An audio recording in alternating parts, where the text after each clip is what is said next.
All right. Today we are talking with Sam, who is the game designer for Bright Blades. Are you a solo designer for this, or do you have a team that you're working with? Um, it's been a bit of a team effort. I've done a lot of stuff myself. I've done the game design, I've done the map design, built the environment sprites, done the character animation, so quite a lot of stuff. But I have always relied on help to do some of the stuff that I can't do. We've got a really good portrait artist, Jazz. My friend Liv has been the script editor and helping me with the scenario, making sure that stuff makes sense. Got a few other proofreaders as well. And my composer, Jonathan Johnson, is a game designer in his own right. He's been bringing out Women of Zal on Steam recently, and he's also the composer for Brilliant Shadows. So I know some pretty talented people, and I've been really appreciative to be able to lean on them to do the stuff that I can't do. So certainly I've done a lot of it myself, and I've had to learn a lot of skills myself, but I'll always be the first one to say, I can't do this job. Who do I know who's awesome and trustworthy and can help me out with this? And that's where they've come in, and they've been a great help. Awesome. So is Bright Blades the first game that you've made? It sounds like you may have done this before. I certainly have, sir. Yes. So Bright Blades is not my first game. I made a couple of indie games in my teens. I'm sure we've all been at that age where we're experimenting with stuff like RPG Maker and Game Maker and Unity and all that kind of stuff. And then after I left university, I went on to do a master's degree at the National Film and Television Society, where we made a few more games which were a bit higher end, where I got to work with other really cool teams, showcased our stuff at industry events like EGX and the PC Gamer Weekender. And then after that, I went on to make educational games for a couple of years, which was really, really different to what I'd been doing. But Bright Blades is the first kind of indie commercial game that I've gone for. Like, I'd made a couple of free indie things. I've made some stuff for education, as I said, and I've showcased a few of my own stuff at industry events. And now I want to get something indie out that's got my name on it. And it's very scary, but it's also really exciting. And I can't wait to close this chapter of my life because it's really cool. Finally do this kind of thing. So is Bright Blades like sort of like the passion project then? I guess you could say that, yeah. It started out just as like a little, I guess, kind of a hobby thing, really. I was just doing this for fun. I just bought some new software and I was interested to try it out, see what it could do. And then over the last few years, I noticed that some of my friends and some of the people that I connected with were just having a hard time. I mean, I'm sure that wherever you are, things have been a little bit turbulent in life. I mean, of course, we've had the pandemic, and of course, even stuff before that.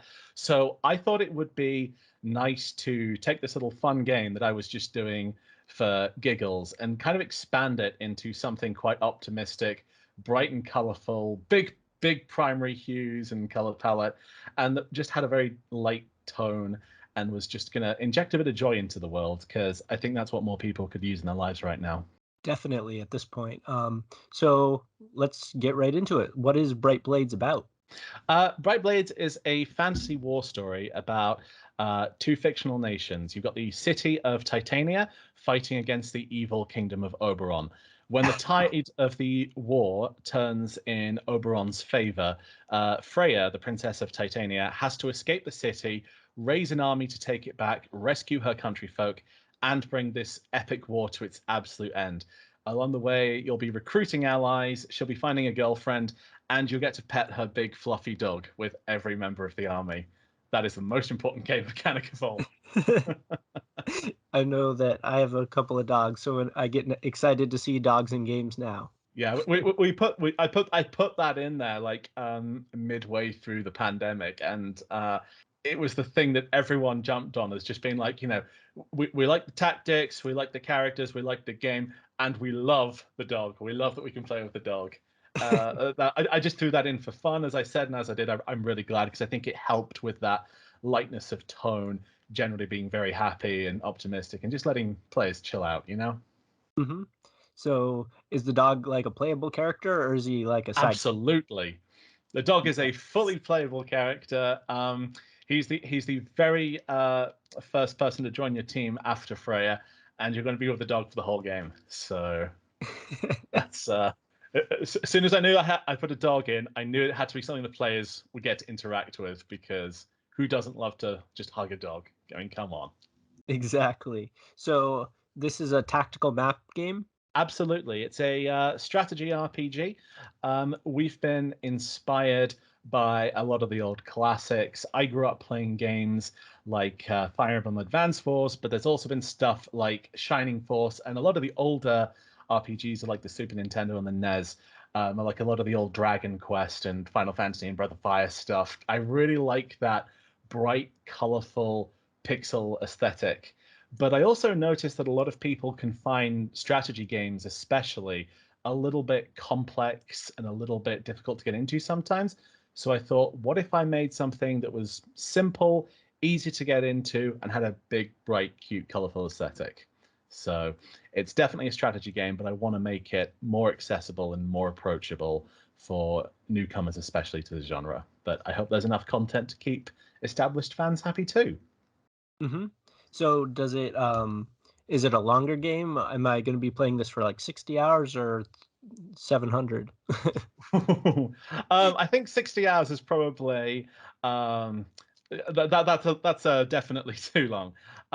Most people that I've spoken to have clocked the demo we released, which is about 9 chapters long, and they've clocked that anywhere between like 1 to 2 hours, depending on how fast they go, how much they explore, that kind of thing.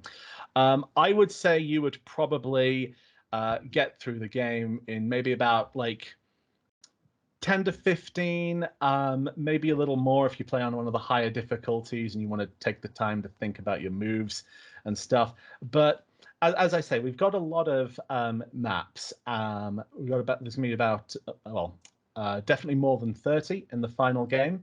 So some of them in the intro chapters and the demo stuff you'll have seen. Those are quite small, bite-sized chunks that you can get out in a minute. As you go through the game, you're going to find some longer maps, and they might take a bit more time, an hour, half an hour, sorry, 40 minutes, depending on how long you want to think about your moves. But I wanted to make it something that would respect the player's time and that you wouldn't like have to invest weeks and weeks of your life in, because not everyone's got time for like a 60-hour RPG, as much as I love those. So as I said, I personally could probably get through it in about 10 to 15 hours, because I'm a long time strategy fan. But it's it's very easy to get into. We've got a save anytime function now, so you can dip in and out when you so choose. So that would be my answer to that one. Great. So anyone who listens to our podcast knows that we talk a lot of SRPGs because it's our favorite, and that's what stuck out about your game. Thank you. The all the bright colors and that like SRPG format, because it seems like that style's kind of it's the way gaming has gone. It's leaned more into the ARPGs with like The Witcher and like Skyrim. So it's fun to see independent creators pulling the style back. Yeah, it's it's really awesome to see that, because I've seen not just my game, but there's plenty of other indies that I engage with, and like you say, it feels like a lot more people are kind of bring their own little bit of magic to the strategy RPG genre, and I really like to see that. I love to see pixel art games, especially, that just bring back everything that was cool about that style, but do so with the benefit of like modern artistic styles and flair. I think we're going to see a lot more of this kind of stuff in the future, and I'm really excited for it. Mm-hmm. So did you make the game like through like an RPG Maker or Unity, or did you do it like from scratch? I wish I could say I'd done it from scratch, but I'm more of a designer than a programmer, so I'm not going to take credit for that one. It's the engine is a program called SRPG Studio, which, as I think I mentioned, I kind of bought it on a whim because I was interested to see, oh, hey, you can kind of make tactics games with this. I wonder, what I could do with this, because I've been making games for a little bit at this point, and I was curious to see how it held up. And I quite like it as an engine. I think for me personally, it had that kind of RPG Maker issue where I don't love a lot of the standard assets. Like, they're fine if that's what you want to do, but I like to put my own spin on something visually. But I'd also never made all my own graphics for a project like this before. Like, normally I'd be on a team with an artist who did a lot of this stuff, and I've helped out with a few things. I've done a bit of 3D modeling. I've done a bit of texture work, but this was like the first time where I was like the main guy on art, and I was thinking, this is really cool, but this is also really scary because I've never done anything like this before. And that's why I got some portrait artists to help me with some stuff, because I knew I can do environments pretty well, but I'm a bit new on faces and making those look good. So let's get some specialized guys in to help me with that, while I focus on this map stuff, which I'm finding I've got a bit of a knack for. People have said a lot of really nice things about the graphical style, so I think overall we've done a pretty decent job. Yeah, the game looks incredible. Thank you. No problem. Do you have like an anticipated release date? I know that's slowly becoming like an unfair question as I do more of these interviews, but That's like quite all right. the imaginary line in the sand, where might that be? Well, I was honestly hoping to get it out earlier this year, but then the pandemic hit, and everyone knows what a nightmare that has been for everybody. At the moment, I'm happy to say that I'm chipping away when I can. The main script and story is pretty much done, finished. So all the story content has been done. A lot of it is testing, implementing cutscenes properly, balancing and fixing up a lot of the visual stuff. I would say in my ideal world, I would love to be done by winter, so kind of late this year, possibly early next year. That's kind of the ballpark I'd want to go for. I'd love to get it out for Christmas because I think that would be a cute present, but as I say, somewhere in that winter region would be my best estimate at the moment. So touch wood, as we say here. It's knock on wood over here. Ah, same difference ultimately, but yeah. Exactly. So, are you? It seems like you'll probably plan to release on Steam. Do you have any higher aspirations? Oh wow. Yeah, you've correctly intimated that Steam is what we would love to launch on. I also want to get it on itch, just because that seems like a fun little community as well.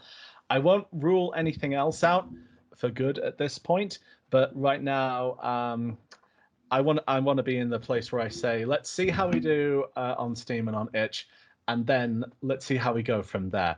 Because I don't want to, put myself and say, yeah, it's going to be on all these consoles and then disappoint a bunch of people. You got to be realistic with your expectations, and that's why I say, priority getting it on PC. If we can do more than after that, fantastic. I won't rule anything out, but let's just see how we go for now. Let's think carefully about this. So yeah. Sure. So, what is the best way for us to support you? Well, I've got a Twitter account. That's where I post a lot of my updates in regards to the game. That's at Sam Rowett Games on Twitter. I tend to do a lot of stuff for Wishlist Wednesday and Screenshot Saturday. I'll show off some of my new stuff while helping others to promote their own games. I try to update with new screenshots, new content a couple of times a week. I've also got a website, www.samrowettgames.com, all one word. You can get a 9-level demo of the game from there, as well as read a couple of blog posts about how development's gone and what's gone into the game. And if you want to engage a little bit more with me and the rest of the team, the website and the Twitter both advertise our community Discord. We're a small group, but we're all very friendly, and I try to keep these guys updated. We're hoping to grow this as we lead up to launch. And those would be the best ways to engage with me and to support the game. Great. So, anything else that you want to tell us about the game? Certainly. I can tell you that, just going back to the subject of dogs, you're going to be able to talk to the dog with every single character that we've got. They're all going to have their own little petting scene where they get to engage with Boulder the giant dog. So that's going to be very fun. And we've also had some really good feedback on the demo. A lot of people have said, hey, I like this game, I like the strategy, but I also want to be able to like save and reload and come back whenever I want. So we're implementing a save anytime function. So on your turn, you'll be able to save and come back to it as you will. We've been adjusting the difficulty with adding a couple more difficulty options, letting people kind of judge their own level of how hardcore do they want to go into this. So as I say, yeah, the fan feedback has been really, really good, overwhelmingly positive, and we're doing our best to try and engage with as many people's comments as possible, just to make sure that the game is as good as it is. But there's always room for improvement, and we are always open to constructive criticism. So if anyone wants to try the game at the website, let us know what they think. Then by all means, please do so. And we're hoping to have like an updated demo with all this new with all the new stuff that we've improved upon the previous one, hopefully out this month. So knock on wood on that. And yeah, we've just had a really good reaction, and I'm really appreciative to all the people who've supported us this far. And I'm absolutely going to work as hard as I can to make sure that we don't let you down, because we want this to be as good as you do. Great. So I think I have one more question, and if it's a spoiler, feel free to skirt the question or Okay. as vaguely as you like. So one of my favorite things about the SRPGs are that you get a lot of different characters. Like, do you have like a huge amount of characters, like playable characters? We've got about just over 20 playable characters. Some of those are secret, and some of those are really well hidden. So we want to make a game that's kind of going to reward players for messing with any little innocuous bit of scenery and thinking, hey, I wonder if I can mess around with that and if there'll be a reward for that. I'd say that it's not going to be the kind of game where some units are like objectively terrible and objectively amazing. We wanted to make the kind of game where you could get through this game using any combination of party members, because I think that reflects better on the player's ability than anything else. Like, no one wants to get to the end game and you realize, oh, all my characters are bad, because that can be really frustrating. So you could hypothetically beat this game with the starting party and you would do fine. But if you want to find all the characters and make sure that you've got like the full 20 plus, some you'll get automatically given to you by the story. Others you're going to have to go digging and really thinking about, who do I get to talk to who. So best of luck to everyone with the final game there, because I think you'll be surprised by some, and there's some quite fun little classes that I'm hoping people enjoy when they get their hands on them. Awesome. Well, thanks so much for taking the time to talk with us. Any final thought before we wrap? Final thoughts, I would say always hug your dog, and hope to see you all once Bright Blades is done. We've been working really hard on it. I really appreciate all the support we've gotten thus far. And if you want to check the demo out for yourself, www.samrowettgames.com. Let us know what you think, and we can't wait to hear from you once we got the final game out. Great. Well, hopefully once the game's out, we'll have another episode on it on release. And That would be I'll fun. brag about how I found some of the characters. Absolutely. Well, I will certainly look forward to that. Thank you very much for having me aboard. It's been an absolute pleasure. All right. Thank you so much, Sam. Bye now. You too. Thank you very much. Thank you so much for listening to our interview. If you like what you're hearing, please go give us a nice 5-star rating and a subscription on Apple Podcasts. We want to keep the conversation going, so please reach out to us on Twitter at the Turn by Turn Pod or on Instagram at the Turn by Turn Podcast. We are available wherever podcasts are sold. Thank you so much, and we'll talk to you next week. Bye!